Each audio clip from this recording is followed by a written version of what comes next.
ایک پریڈ جس میں دنیا کی سب سے بڑی عسکری طاقت کا مظاہرہ کیا جا رہا ہے۔ ایسے وقت میں جب عالمی سطح پر تمام تر توجہ کورونا وائرس پر مرکوز ہے، چینی فوج ملک کے متنازع سرحدی علاقوں میں مشغول ہے۔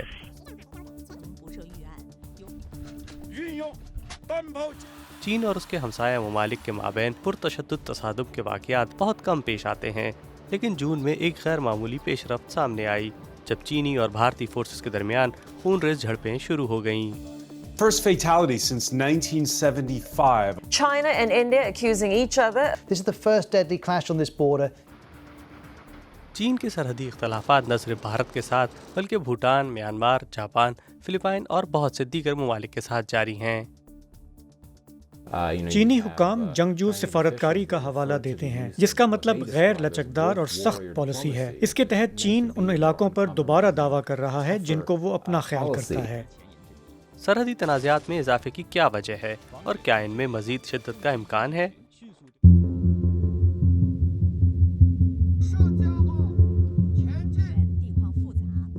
چین کی سرحدوں کے حوالے سے سوالات ایک صدی پرانے ہیں۔ نوآبادیاتی دور میں بھی اس پر اختلافات موجود تھے۔ چین کا اصرار ہے کہ اس نے بھارت میں برطانوی راج کے اختتام تک کبھی بھی برطانیہ کے ساتھ اہم سرحدی امور پر اتفاق نہیں کیا۔ عوامی جمہوریہ چین کے قیام کے وقت چین کی زیادہ تر سرحدیں مبہم تھیں اور ان مقامات پر حد بندی بھی نہیں کی گئی تھی۔ اس کی وجہ شاید غیر مساوی معاہدے تھے یا پھر وہ محض معاہدے یا سمجھوتے تھے۔ یہ سب کچھ انتہائی مبہم تھا۔ اس کی ایک مثال اکسائی چن ہے، جو کہ نو آبادیاتی دور سے بھارت اور چین کے درمیان دو سرحدی تنازعات میں سے ایک ہے۔ جون میں دونوں ممالک کی فوجوں کے درمیان جھڑپوں نے یہاں ہی جنم لیا۔ ہمالیہ کے خطے میں واقع اس متنازع علاقے کی وجہ سے سن 1962 میں دونوں ملکوں کے درمیان جنگ چھڑ گئی۔ اس کا نتیجہ نام نہاد لائن آف ایکچوئل کنٹرول کی صورت میں نکلا۔ یہ لائن دونوں ممالک کے مابین ایک سرحد کی حیثیت رکھتی ہے، جو کہ مکمل طور پر واضح نہیں۔ اکسائی چین کا علاقہ چین کے زیر انتظام ہے، لیکن بھارت بھی اس کا دعوے دار ہے، اور بھارت نے جھڑپ سے پہلے اس علاقے میں تعمیراتی کام شروع کر رکھا تھا۔ یہ تنازع جو ہم ابھی دیکھ رہے ہیں، اس کی شدت کو بڑھاوا بھارت کی طرف سے تعمیراتی کام نے دیا۔ اب چین کو تاریخی طور پر لائن آف ایکچوئل کنٹرول کے گرد تعمیر شدہ سڑکوں کا فائدہ ہوا ہے، جو بھارت کے مقابلے میں کہیں زیادہ ترقی یافتہ ہیں۔ لیکن صرف پچھلے سال کے آخر میں بھارت نے لائن آف ایکچوئل کنٹرول کے پاس واقع ایک اہم سڑک کے ساتھ ایک اور پل کامیابی سے مکمل کر دیا، اور یہ پل تعمیر ہونے کے بعد سے گلوان وادی میں بھارتی فوج کی تعیناتی میں بہت تیزی سے اضافہ دیکھا گیا۔ اسی طرح کا تنازع کہیں اور بھی ہے۔ اروناچل پردیش میں بھارت اور چین کے خود مختار خطے تبت کی سرحد پر بھارت تبت کے ساتھ باضابطہ سرحد کو میک موہن لائن قرار دیتا ہے۔ میک موہن لائن سن 1914 میں برٹش انڈیا کے برطانوی secretary sir Henry make Mohan نے کھینچی تھی، جسے چین نے تسلیم نہیں کیا، لہٰذا چین تبت کو اپنا علاقہ گردانتا ہے اور وہ اسے علیحدگی پسندوں کے خطرے کے طور پر بھی دیکھتا ہے۔ چین بھارت کے ساتھ پرانا انتقام لینا چاہتا ہے، کیونکہ بھارت نے تبت کی حمایت کی تھی۔ سن 1950 کے اواخر میں دلائی لاما نے بھارت میں پناہ حاصل کی تھی۔ سن 1962 میں دونوں ممالک کے مابین جنگ چھڑنے کی یہ ایک اہم وجہ تھی، اور جب بھی تبت کی جانب توجہ مبذول کروائی جاتی ہے، پھر چاہے وہ تبت کی مزاحمت کی وجوہات کی بنا پر ہو، چین اس نقطے پر زور دیتے ہوئے بھارت کو متنبہ کرتا ہے کہ ہم ایک مرتبہ پھر چینی علاقائی خود مختاری کی طرف کسی قسم کی جاہریت برداشت نہیں کریں گے۔ چین تبت کے لیے بھارتی حمایت کو جاہریت کے طور پر دیکھتا ہے۔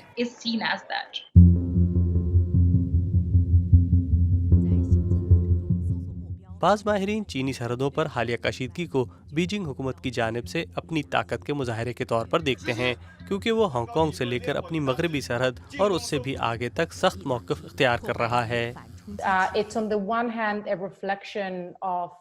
یہ ایک طرف شی جن پنگ کی قیادت میں چین کو بین الاقوامی سطح پر ایک عالمی طاقت کے طور پر پیش کرنے کی کوشش ہے، اور یہ کہ سن 2049 تک چین سپر پاور بننے کی راہ پر گامزن ہے، اور چین اپنی سلامتی اور حقوق کے لیے خود کھڑا ہوگا۔